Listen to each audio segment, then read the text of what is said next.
Paano kung ang iyong pinaghirapang bahay ay hindi mo na pwedeng tirahan? Sa dami ng inabandonang mga bahay dito, ay pinasok na ng mga tulisan ang ilan at tuluyan ng hindi mapapakinabangan. May malalaking isda raw po rito na kukuha.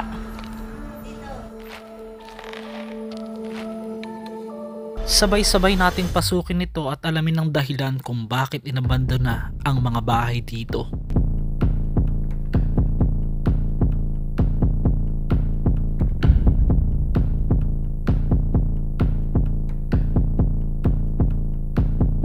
So kabilang na itong bahay na to na papasukin natin, na iniwan na po ng may-ari.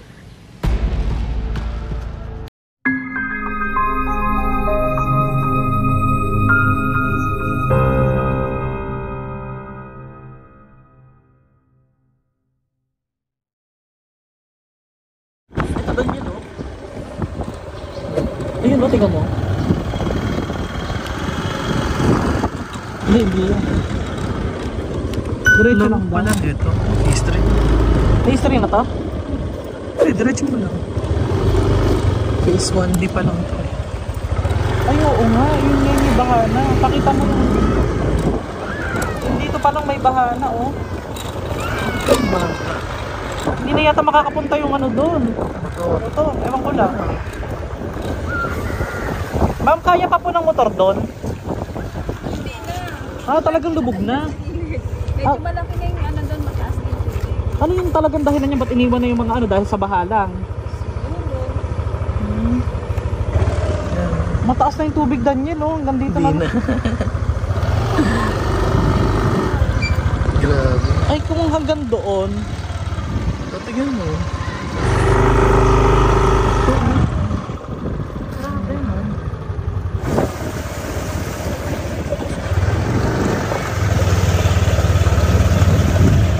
Sir, hindi na po kaya ng tubig. Ng ano doon? Motor. Oo. Hindi na. Hanggang dibdib? Hanggang dibdib? Nagpasang tuhog, pero kaya ano yan. Hindi ko sabihin na Doon ka nakatira? doon ako sa dulo. Ano na? Oo, nasa Ilan, sa tansya mo sir, ilan yung abandonado doon? Yung hindi na iniwan na? isa, dalawa. Doon sa dulo, mga dalawa, tatlo. Ah, ito lang yung may abandonado, wala nang iba? Oo, yun. Meron pa may mga Marami pa? nakatira, mga caretaker lang. Ay, okay. Sige, sige. Pero pag pinuntahan namin niya, maglalakad kami.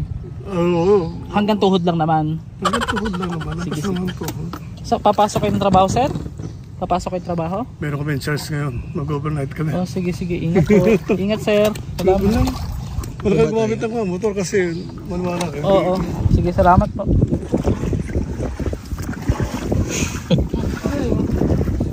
Dito pa lang, oh. Pero parang ginagawa na may daan eh. Ayan oh. Kahit na, pero iniwan na nga yung mga bahay. Ay, may daan naman dun, oh, sa may... Bale hanggang dito na lang yung kaya ng aming motor dahil lulusungin na natin ang bandang dulo kung saan napakaraming abandonadong bahay umano na iniwan na nga ng mga may-ari. Hanggang dito lang po yung mga sasakyan kasi nga hanggang bewang na raw umano yung mga tubig doon. Na challenging ito kasi papasukin natin yung mga abandon na bahay doon. May connected naman po sa mga vlog natin na abandon. So dito hindi ka na agad magtataka, may clue ka na kasi mga mangroves yung nakalagay dito sa paligid ng subdivision. So ito guys, total hindi natin siya malulusong dahil nga binaha na yung bahay na ito. Tignan nyo to. Isa na ito sa iniwanan ng may-ari. Yung mga pinaghirapan nilang bahay. Ayan o. Kasi wala na pong access dito para makapunta ka dito. Ang dami. Pero yun yung goal nila, pataasan na lang itong daan. Oo.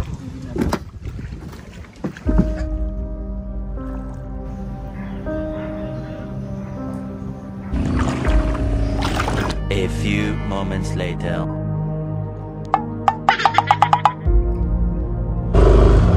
Parehas lang yung tubig daan. Ay oo nga, ang dami Daniel, hilera na. What's up guys? Welcome to my channel. This is Master G. Ngayon wala tayong mga sementeryong pinuntahan. Pero papunta tayo sa isang lumubog na subdivision dito po sa Bulacan. Pero not totaling lahat ito lumubog. With my brother, Dane. Papasalamat ako sa mga bagong sumuporta sa atin, mga bagong subscribers. Syempre yung mga solid masters natin na hindi nakakalimot na laging nanonood sa mga vlog natin. Shoutout po sa inyo.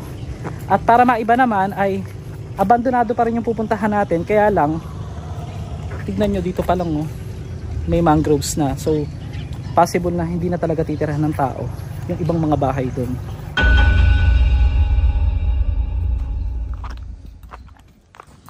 So yung iba dito na dumadaan guys sa mga ginawa nilang parang tambak sa gilid kasi hindi na talaga madaan yung pinaka main road. Hindi mababaw na. Tara. Inaano kasi namin documentary. Mababaw pero madumi. Mamay magkasakit tayo dito. Wala ka naman sugat sa paa doon. So ito na guys, ito na yung isa sa unang nakita natin na abandonadong bahay dito po sa Bulacan. Oo, shoutout po kay Chelsea Manalo. Congrats. Patarating tayo kay Chelsea. So ito na po yung isa po sa nilisan ng mga may-ari. Grabe no, hindi na talaga matitira ng tao. Tignan nyo guys, oh. Ito oh, tignan nyo guys, oh, iniwanan ng may-ari. So isa ito sa iniwan na. Grabe. Ito pa oh.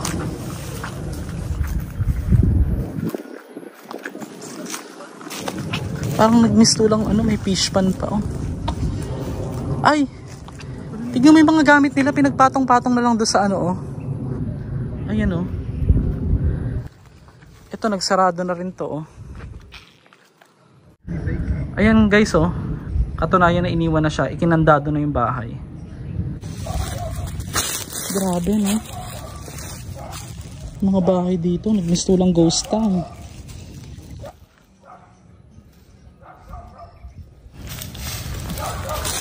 So dito guys, huwag ka magkakamali kasi hanggang hita raw. Saan po kayo dumadaan sir? Ah dito. Ito pong mga banda rito, marami pa po rito abandonado.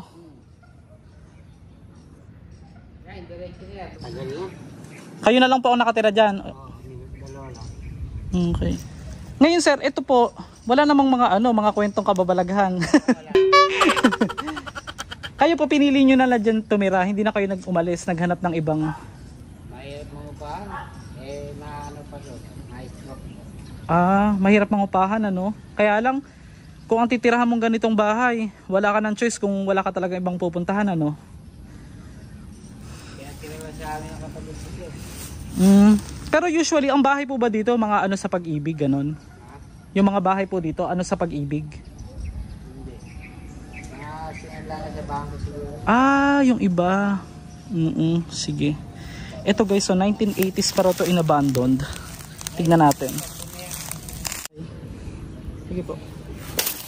Salamat. Ito yung ano, ito yung magsisilbing panukat natin. Ah, okay. Kaya naman. Sobrang lalim na. Guys, huwag kayong lulusong dito ng maraming tubig. Ng ano, ng may sugat sa paa. May malalaking isda raw po rito na kukuha. Dito. Pati yun yan, pag ano. Wala pong pagkakataon na bumababaw ang tubig dito, yung as in nawawala yung tubig. Nawawala. Anong buwan po? Silpset. Sa ano, ilog. Grabe ito. Wala na talaga. Ito na yung mismong abandonadong bahay na una nating nakita rito. Na iniwan na nga po ng may-ari. 1980s pa raw. Talagang hindi na ito pa pwedeng tirahan ng tao. Ay, oo nga. Natin guys. Hindi pa ako nakakapasok pero may mga malalaking isda agad na nasa ilalim na bigla na lang sumulpot. Ay, ang daming isda! Ang lalaki! Ang daming isda. Tingnan nyo guys, oh. Parang ngayon lang tayo nagpunta ng abandonadong bahay na maraming isda sa loob. Ay, oo nga.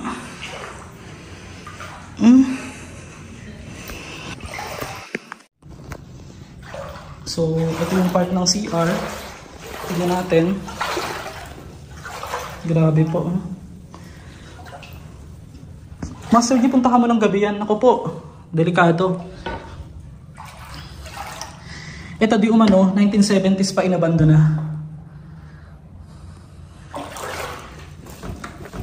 Okay lang sana kung isda, wag lang ahas. Kasi may ahas tubig din eh.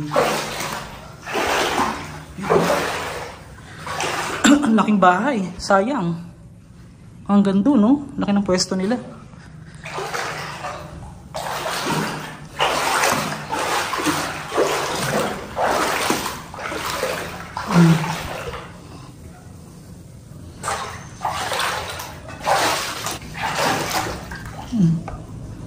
Grabe.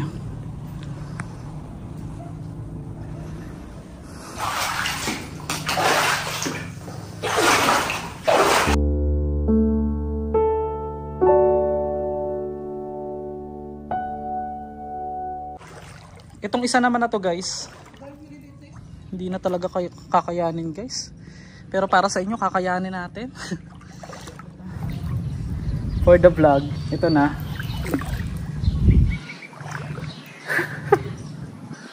Ay, ito. Ayan.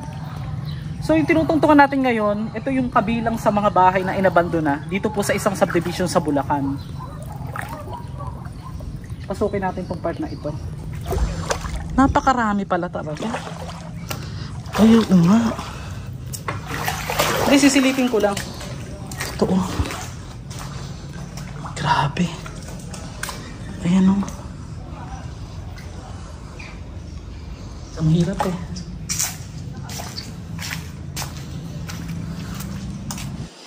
Ito pa isa. Teka, wait lang. So, kinakailangan nating tumuntong sa mga bakod para lang mapasok yung mga abandonadong bahay na ito.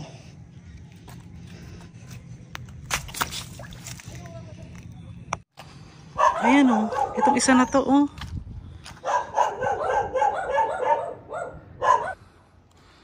Ito parang mayroon pa, may nakatira pa dito. Ito. Check natin. Loob. Ay, oo nga.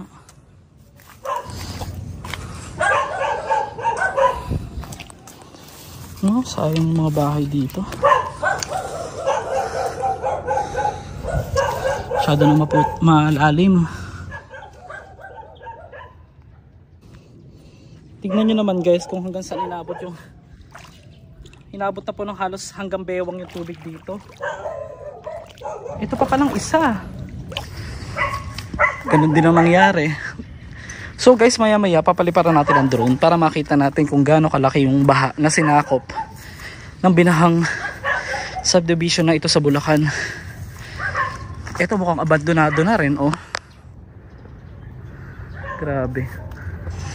Grabe.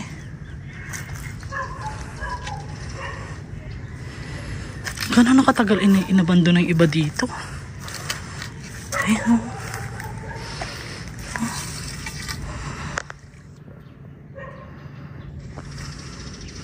Sayang yung mga bahay. So guys, medyo mahirap na pong i-access yung part dito. At marami pa nga raw doon hanggang doon na abandonado. Naririnig nyo may mga aso. Yung mga abandonadong bahay dito po sa Bulacan na nakalagay po sa isang subdivision na hanggang ngayon po ay hindi na po matitirahan pa ng mga tao dahil nga sa sobrang baha na. Yan. So ito yung isa sa iniwan na bahay na maganda pa, at ito lang yung harap niya. Kahit tinambakan nila ng lupa rito sa gilid para magsisilbing daanan, hindi na rin pinili ng ilang may-ari na bumalik dito. Kasi tingnan nyo oh.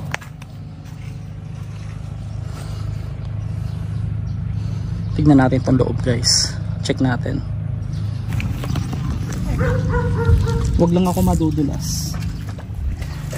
Yeah. Ay, ako. Para akong ano.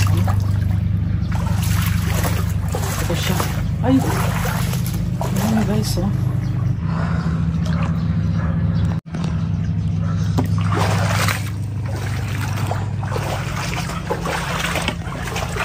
Ayan, nandito yung unang. Unang semento pala. Ayan.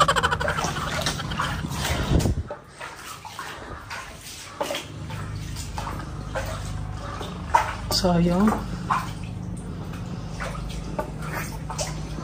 May panty pa. Inabando ng panty. Comment below kung anong kulay ng panty mo na favorite mo. Ako red. Charot. Hindi ako nagpapanty guys. Ay oo nga. Ang creepy na pong tignan. Copy natin yung flash. Pangarap ng karamihang Pilipino magkaroon ng sariling bahay. Pero pag ganito,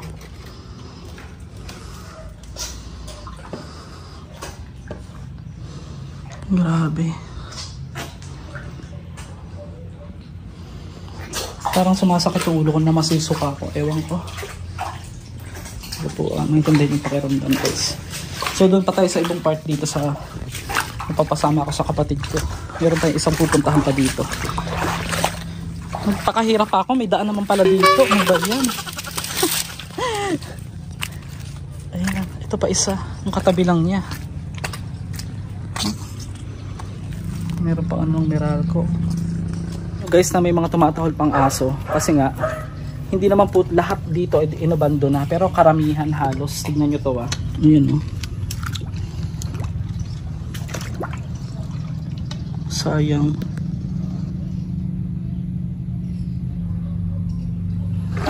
Dati siyang may tindahan. Yung abandonadong 3 wheels. Dati siyang may tindahan. Ay, ito guys, oh.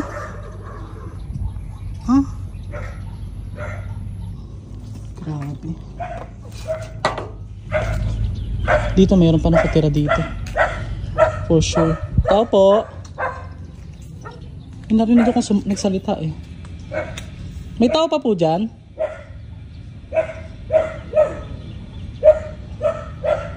Ay, may nakasampay pa. Parang may ilaw pa sa loob. Tao po. Ay.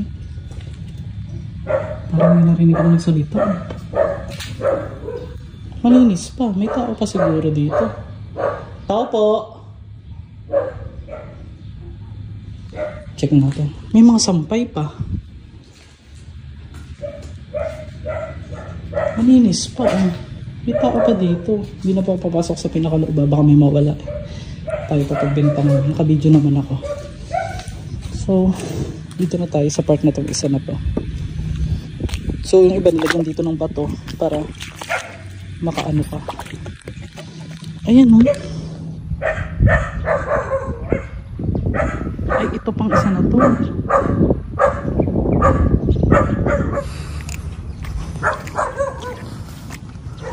Grabe. Ayan. 1805 yung bahay. Pasukin pa ba natin guys? Ang ano na kasi, ang hirap ng bumaba dyan. Hello po. Ay, ito oh. Ilang taon na pong binabaha ito? Ilang taon na pong binabaha ito? 15 years. Grabe, no?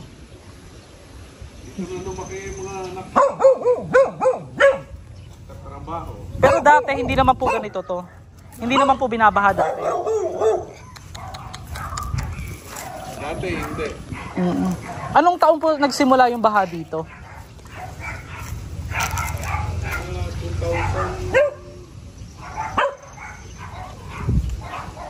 2000 na po. 2003. Just imagine no, yung pinaghirapan nating bahay na ilang buwan o ilang taon nating pinaghirapan ay para bang mauuwi lang sa wala. Although hindi naman talaga bahain ng buong Bulacan, pero may mga certain parts katulad nito na bumababa ang lupa Ayon sa ilang pagsusuri, ang land subsidence o pagbaba ng lupa sa isang lugar ay nangyayari talaga, lalo na kung malapit sa ilog o malapit sa dagat ang kinatatayuan ng ating mga tahanan. Tinatawag din itong paghina ng mga lupa. Ay, yung mga sasakyan dito nasisira. Eh kasi lubog na po talaga, sir eh. Ah, hindi siya fresh water. Galing siya sa dagat, okay. Ano po itong dahilan na ito na sinasabi? Fish pond? Ah, konektado ro sa dagat itong fish pond na ito. Sige sir, salamat po. So ayun din dun sa ibang nakausap natin guys, ang isang dahilan daw kaya daw binaha o patuloy ng paglaki ng tubig dito since 2003 ngayon, nang dahil daw sa pagbaba ng lupa at saka yung mismong dagat na malapit daw dito. Gulat ako, meron pa ng dagat na malapit dito kasi may mga konektadong dagat dito sa Bulacan. Hindi ko na po babanggitin kung saan sa Bulacan, pero ito po talaga ay masasabi mong misulang ghost town na, mga master. Sa lamig ng aking paglusong sa tubig ay ganun din ang paligid na napakalamig. May nakatira naman daw dito, kaya lang yung iba dito is caretaker na lang daw ang nagbabantay. Yung original na may-ari ay iniwan na. So ito na yung pinaka part na napaka malalim na part. Ang lalim. Lagpas bewang na. Paano kung yung bahay na pinaghirapan mo ay mauwi sa ganito? Anong mararamdaman mo?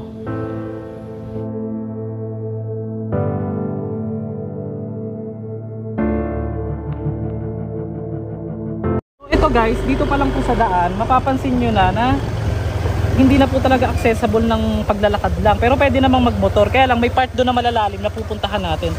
Tulad nito guys, oh, abandonado na yan. So dito sa paligid pa lang ng bahay, mapapansin nyo na puro tubig na po yung kinalalagyan. At yung mga bahay dito ay karaniwan, iniwan na po ng mga nagmamay-ari, mga master.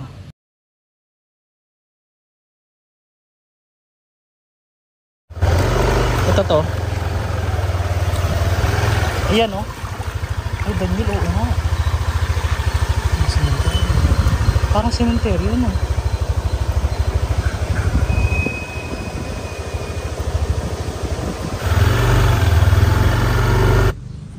Grabe, no? Sayang.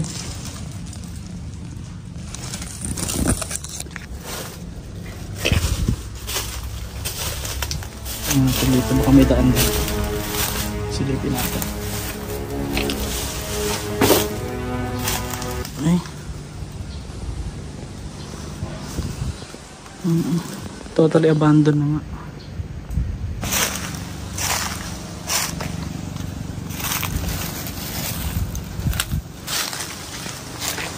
Ay, oo.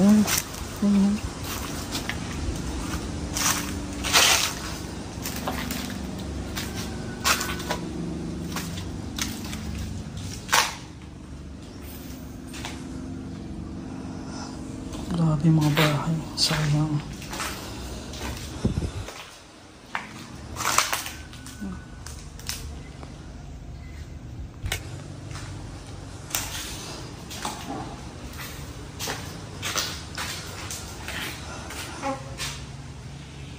Tingnan nyo to yung ano, washing. Sayang. Tingnan natin yung isang kapitbahay nila na to.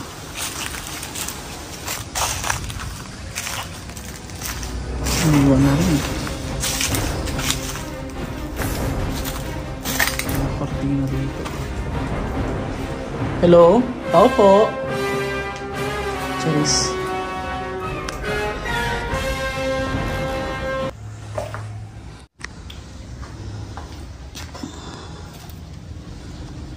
Natin dito sa part na ito. 2016 pa yung kalendaryo nakadikit, oh. So possible napakatagal na iniwan ito. May mga pompa dito.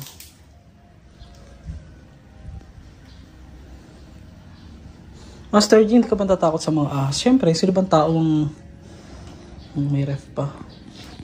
Hindi matatakot sa ahas. Maliban na lang talagang mga professional. Ako takot talaga ako sa ahas. Tingnan mo yung nakaharap na rito yung ano, oh, pinaka doorknob. Puro sapot pa. Abutan mo, ganito na lang yung bahay na pinaghirapan mo. Grabe.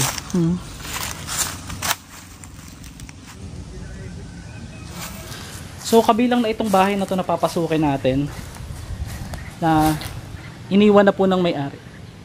Parang may boses ng bata akong narinig. Grabe, no? Tara, pasok tayo, guys.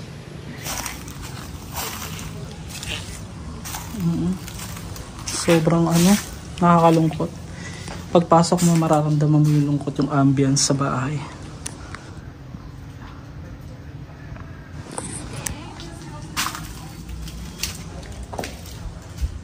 Yung ibang part naman dito, hindi naman ganito ka-OA yung pagkaka-abandon, guys. Hindi naman natin masasabing abandon ghost town na talaga.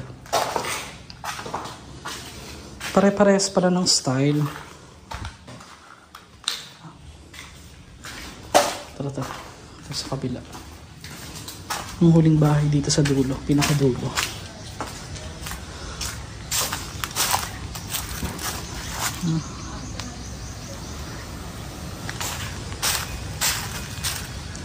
Ito naman, mas malaki ito. No? Sayang. Ano to, kaya sinadyang pasukin na yung iba. Hanggang dun daw yan, oh. Hindi na natin mapuntahan.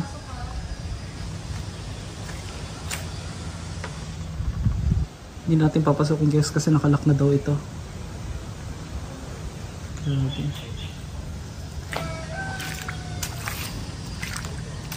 Inangat na yung mga bakal. Ito balak na kawin to, mga bakal dito na to. Ayan. Ay, ang ganda nitong isang to. Sayang.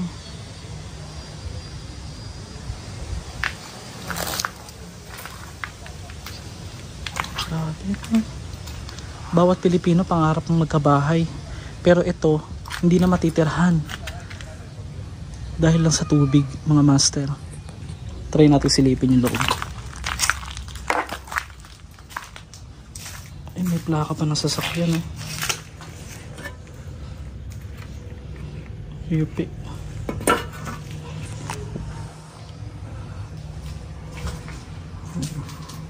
Sabi po, alam mo pagpasok mo,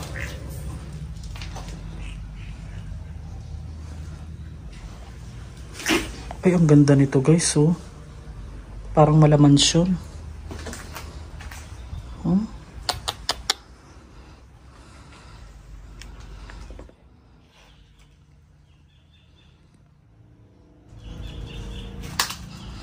So tignan natin itong isang party na meron ditong ref na nakatumba, tapos nalaglag yung isang ilaw ng chandelier dito. Ganda ng bahay, guys. So meron pa ritong coke, bunting, tapos ito na mismo yung pinakaloob ng bahay. Meron pang painting.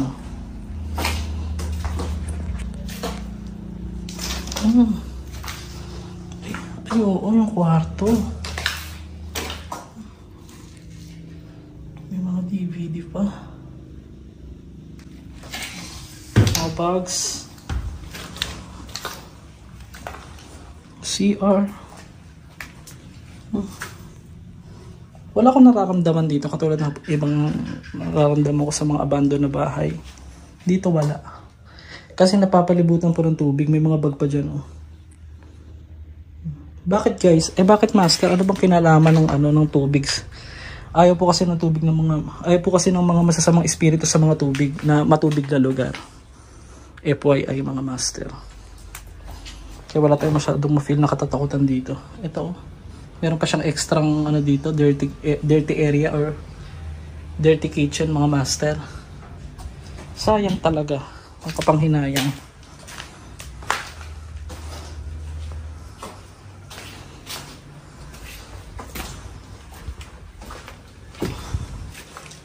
Hindi na matitira ng tao.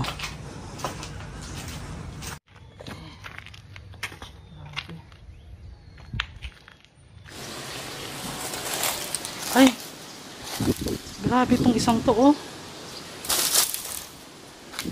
May bag pa dito. Ayun doon sa napagtanong din natin mga tao dito, wala naman daw silang nafe-feel na something kababalaghan dito po sa bahay na ito. Kahit putok na putok po yung contact lens ko ngayon. Yan, kailangan mag-contact lens pagpapasok sa mga abandonadong bahay, no? Bet nyo ba yung aking bagong hairstyle, mga master? Ang tawag po dyan ay pandepot style. Charot. Yan. Kasama ko yung aking kapatid, nandun siya. Kabilang itong bahay na ito sa mga papalubog na o lulubog na yung kanilang bakuran. Nakakalungkot ding isipin na baka isa na rin ito, wag naman mangyari na iwanan din ng may-ari, mga master. Yun guys, maraming salamat sa mga sumuporta. Lubos po yung panghihinayang natin na balang araw yung mga pinag-ipunan natin bahay na aabot ng sa ganito. Masasayang, di ba? Hindi man natin ginusto pero